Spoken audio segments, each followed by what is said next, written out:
Although I had planned a PS4 game this week, due to some time constraints, I decided to rewind a considerable amount of time to review another one of those DOS games that was first introduced to me via one of those old school 1001 demo discs. That game, of course, is Wacky Wheels. Now, let's get the obvious out of the way first. It's most definitely a blatant copy of Mario Kart. If you don't see the resemblance, then you must never have played a Mario Kart game in your life, or at least not the SNES original. But just because a game copies another doesn't mean that it's immediately a good or bad thing based on the game it's trying to copy from.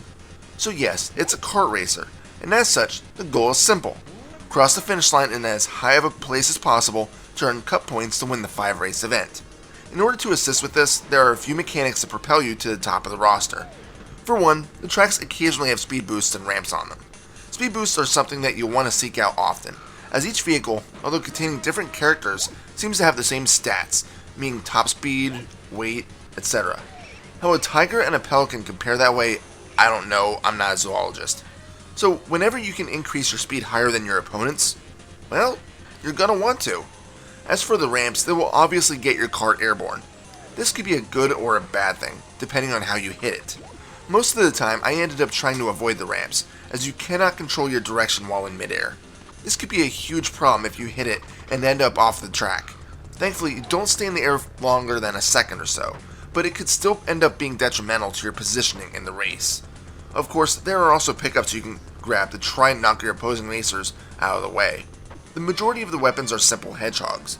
These are littering the track and can be picked up only once per race, but they are added to a stockpile shown at the top of the screen. You can fling these at any time provided that you have ammo for it. They are the most simplistic weapon you can find, as they just go in a straight line until they hit an opponent or wall. Hitting one of the other guys will result in them spinning out for a mere second, but hey, every little bit helps, right?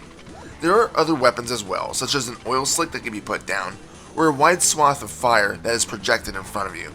These weapons, from what I could tell, can only be picked up once, and you can only hold one of them at a time.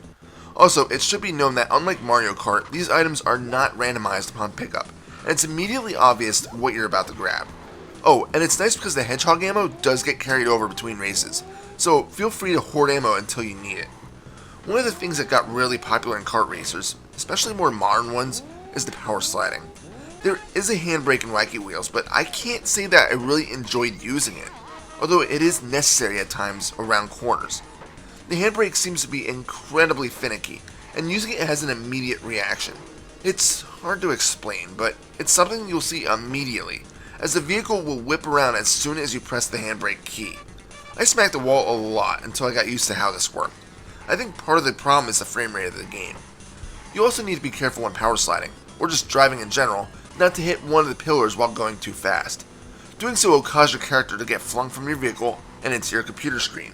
This will obviously drain one of your lives, and you'll have to start the race over. I've only had this happen once or twice after a bad slide, but it's still something to keep in mind as you're fighting for first. Racing isn't the only thing you can do. There are several battle modes where you and a friend can share the keyboard and fight just like in Mario Kart, and there's also a duck hunting mode where you chase down ducks and fling hogs at them, trying to knock out as many as possible. It's a fun little diversion to the main racing that might occupy some of your time. Yes, the visuals look pretty impressive considering it was a PC game from 1994. To give you an idea, Mario Kart on SNES was released in '92. Anyway, the graphics look pretty colorful, and there are several themes that are shown per track. The sprites look fairly well done, and there's no question which animal you're supposed to be playing as. Again, the biggest flaw is the frame rate, but then again, it's still fairly impressive considering there's no split screen like Mario Kart had to improve its own performance. But then again, other games released in '94 were Heretic, Rise of the Triad, Elder Scrolls Arena, and Descent, and those games had some better frame rate. Oh well, let's talk about the sound for a bit. The music is fairly well done, and honestly, I wouldn't have been shocked if it was originally developed to be played on a Sega Genesis. It just has that heavy bass theme to it that the Genesis games often did. Not saying that's a bad thing, mind you. The sound is a different story though. Each animal makes a noise whenever you get close to it that's supposed to sound like the animal's actual cry, but it can be a bit grating at times. Also, whenever you happen to fall into water on the sides of the track, you'll only see a periscope with an annoying sound playing until you get back on the road. And that's Wacky Wheels. It's a competent Mario Kart clone that has enough different stuff added in to help keep it fun. The visuals, minus the frame rate, are appealing, the music sounds fantastic, and the actual racing engine, again minus the abrupt handbrake, is solid. This game is dirt cheap on multiple online platforms, and it runs perfectly fine with DOSBox on Windows 10. There's no reason not to get it if you're a fan of kart racers. Final score? 5 out of 7. This is Reaper. Happy fragging.